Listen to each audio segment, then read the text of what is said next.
अस्सलाम वालेकुम दोस्तों, तुसी वेखदे पे हो पाक पत्रकास्ट। मैं थोड़ा दोस्त अहमद फराज।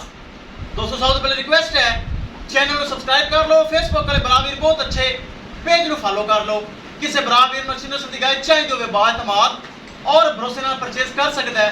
तोहफा है माशाल्लाह आ गया बड़ा बड़ा 6 फुट तो ज्यादा कद 10 फुट लंबाई 40 किलो की गाय और आ गई माशाल्लाह।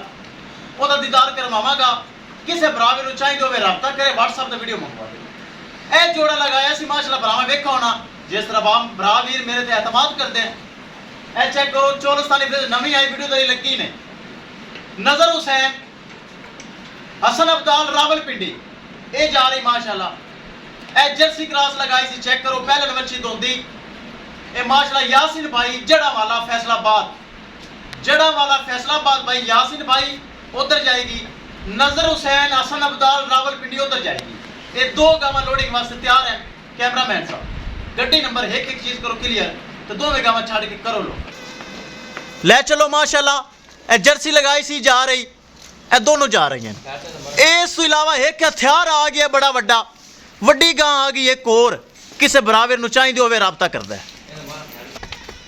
ले चलो जी दोस्तों वीडियो पसंद आए लाइक शेयर माशाल्लाह तो कमेंट लाजमी करना है जी ताकि किसी बराबर का दिल करे मजीद जानवर परचेज करे।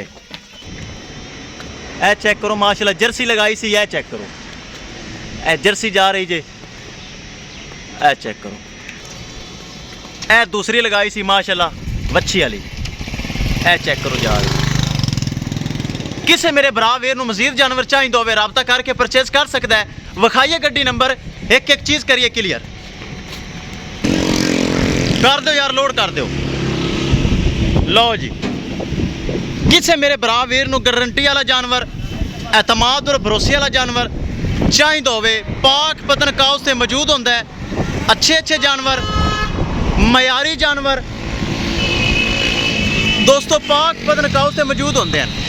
लो जी दोवें गावां महफूज तरीके नाल लोड हो गई। किसी मेरे बराबर नू मजीद जानवर चाहिए होवे राबता करके परचेज कर सकता है। इंशाल्लाह दोस्तों मिलांगे कि नई वीडियो के नाल। अपने फराज दोस्त नूं दो इजाजत। अल्लाह निगहबान।